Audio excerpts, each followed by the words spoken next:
Hello, good morning students. So today we are going to start next topic, that is formation of ions. We all know that ions are charged particles. First of all, let's see that atom.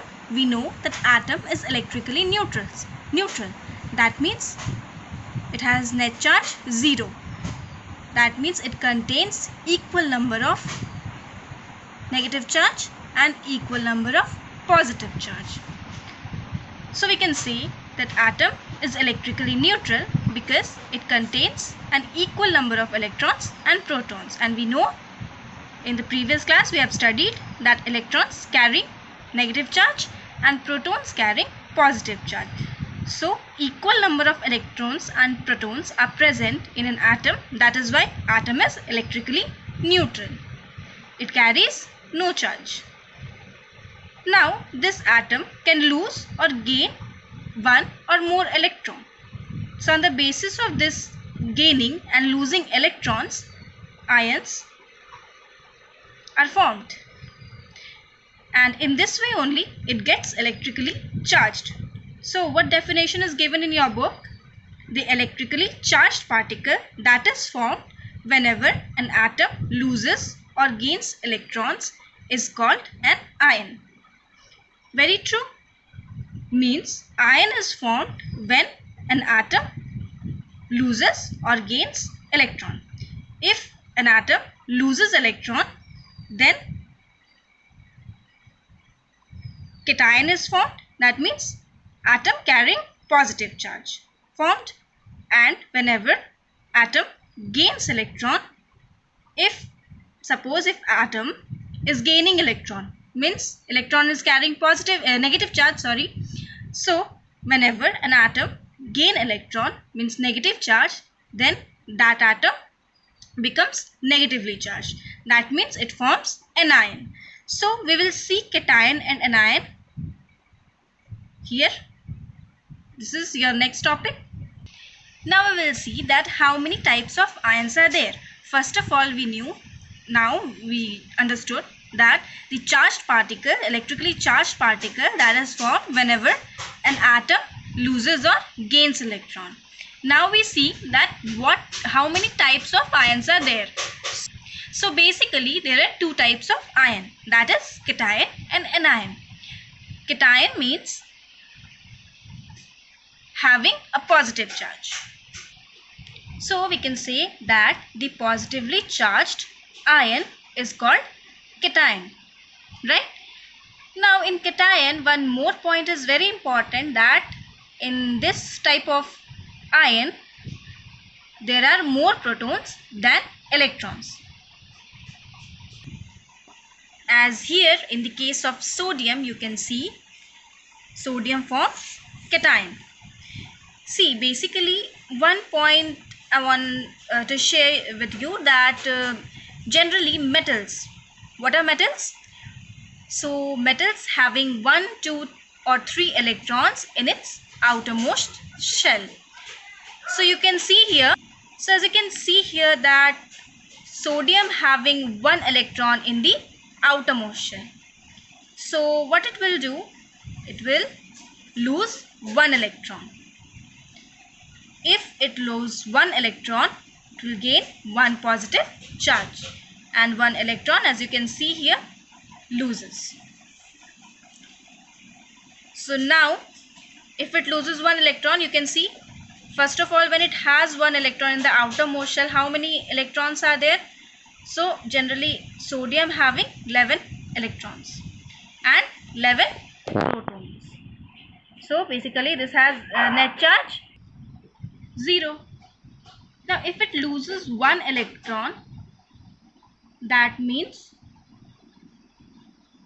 previously it has 11 electrons. Now it's having 10 electrons because it loses 1 electron. So 10 electrons. But number of protons, it remains same. And what about charge? +1 charge in all over sodium atom. So like that. So whenever loss of electron takes place, cation is formed. So generally metals show this type of property of forming cations. Like magnesium. Magnesium having 12 electrons. So 2 electrons in the outermost shell. So it will lose 2 electrons because it has 2 electrons in the outermost shell. So when it loses 2 electrons, it gains +2 charge in the magnesium atom and 2 electrons it loses.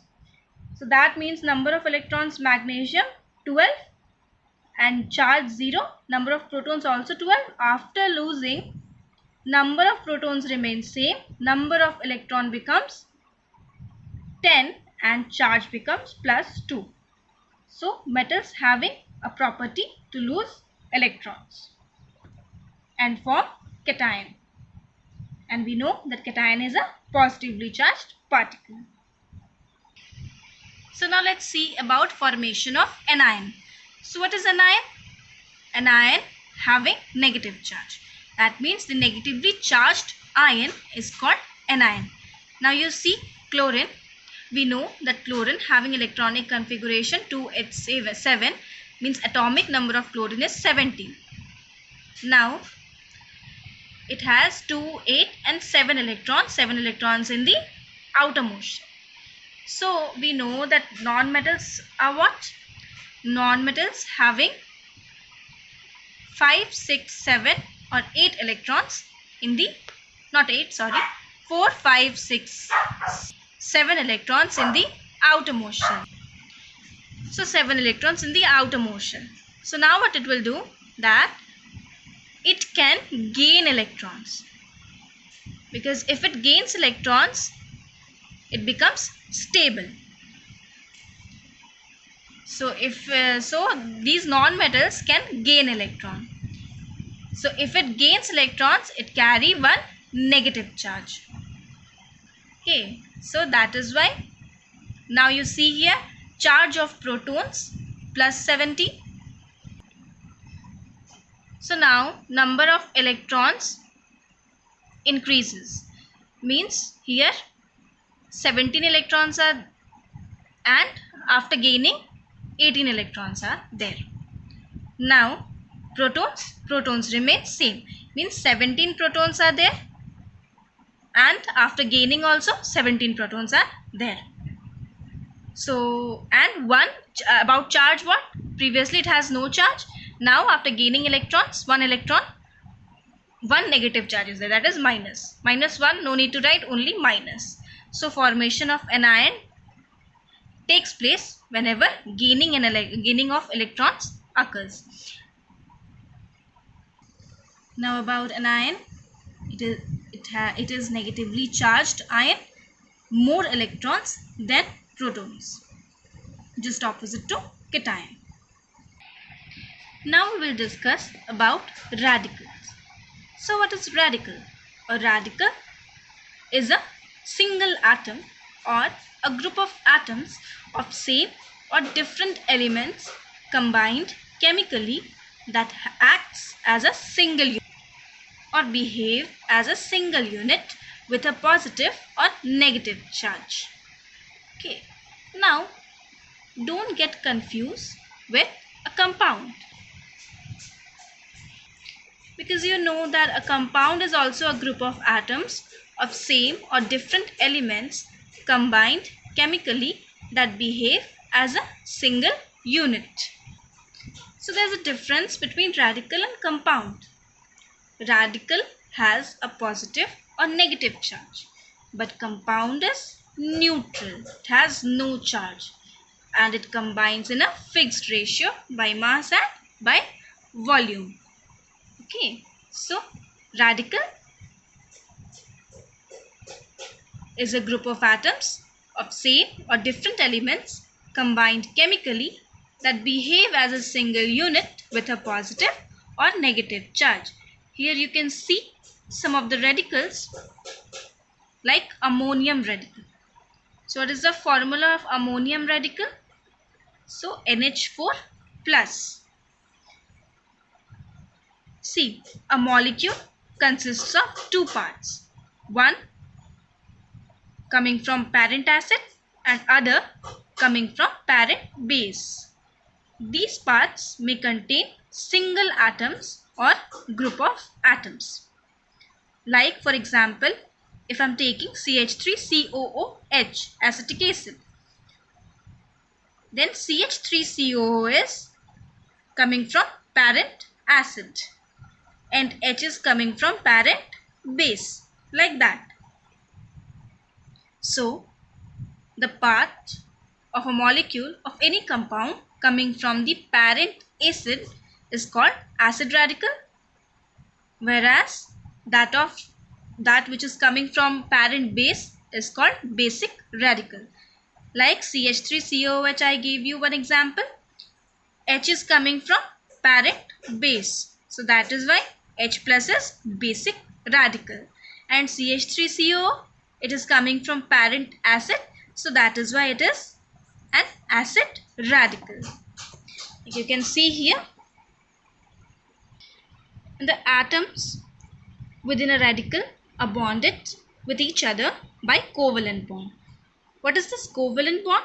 So the bond which is formed by sharing of electron, then that bond is called covalent bond. Now this radical may carry, here you can see, positive as well as negative charge. Basic radical, you see here, it carry positive charge, and acid radical carry negative charge. So the basic radical are called cations and acid radical are anions. Each radical will retains its identity in chemical reaction. So it is, if any radical is present, if any chemical reaction is taking place, then if these radicals are present, then each radical will retain its property, its identity. So you can see here there are many examples, formulas, names, valencies of ions, of basic radicals and acid radicals. Try to remember all of these valencies, formulas. Okay. Now here you can see that +1 charge is there, +2 and +3 charge is there, -1, -2 and -3 charge is there. So if a radical carry +1 charge or -1 charge, it is monovalent. If it carries +2 or -2, it is divalent, and if it carries +3 or -3, it is trivalent. So these are the tables. Learn this table. Now we will see about valency. What is valency? So the combining capacity of atoms is defined in terms of their valency. The valency, see here the definition of valency. As you can see, the example of HCl, number of hydrogen atoms or chlorine atoms, or double the number of oxygen atoms which combine with one atom of the element is called its valency. Like for example, you can see here HCl, hydrogen chloride. One atom of chlorine is combined with one atom of hydrogen. So its valency is 1 because the combining capacity is 1.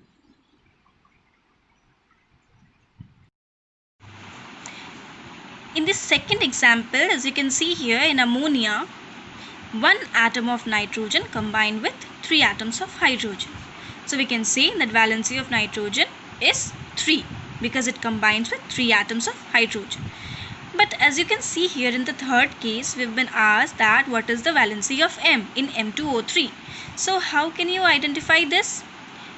In the second and first case, you can see that this is very simple one, that one atom is combining with 3 and one atom of hydrogen is combining with one atom of chlorine. So you can easily identify. But here 2 atoms of M is combined with 3 atoms of oxygen. So that is why first of all we are going to calculate this by number of oxygen atoms. So first let's see how it's solved, this question. number of oxygen atoms combining with 2 atoms of M, correct? So how many oxygen atom combines with two atoms of M? 3. The number of oxygen atoms, we will find that 1 atom of M. So it will be 3 by 2, unitary method. Now as per definition, we will find out that valency of metal M in M2O3. So it will be number of oxygen atoms that combine with atom of M. So what it will be? How many atoms of M is there? 2. So 2 multiplied by 3 by 2. So you will get 3. So the valency of metal M in M2O3 is 3. Now let's see variable valency. As the name suggests, that elements which shows more than one valency is called variable valency. Like copper can exist as Cu2 plus and Cu plus. Then iron also occurs as Fe3 plus and Fe2 plus. Now how can we name these ions? So iron having less charge, that means it is having lower valency number. So that is why we will give suffix OUS, that is us. So Fe2 plus name ferrous. While if the same element having higher valency, so we add suffix IC-ic. So Fe3 plus is ferric. Now you see here Cu plus and Cu2 plus. Cu plus having lower valency number, so that is why we will say this cuprous ion, and it will be written as like this: Cu1, that is charge, and ion. Now Cu2 plus, 2 plus having higher valency, so that is why we name this cupric ion. Now Fe2 plus ferrous and Fe3 plus ferric, like this.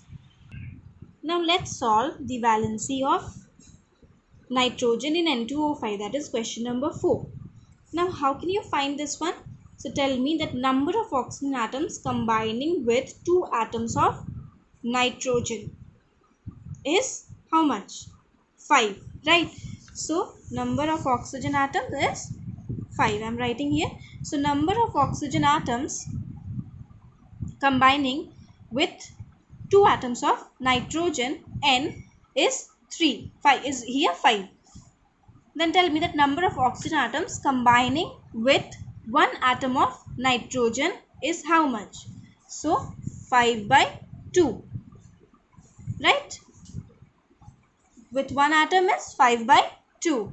Now tell me number of oxygen atoms that combine with atom of nitrogen is how much?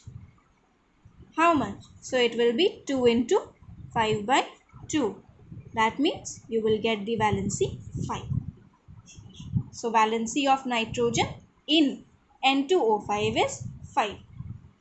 So like this you will write that number of oxygen atoms combining with 2 atoms of nitrogen is equal to 5. So number of oxygen atoms combining with 1 atom of nitrogen is equal to 5 by 2.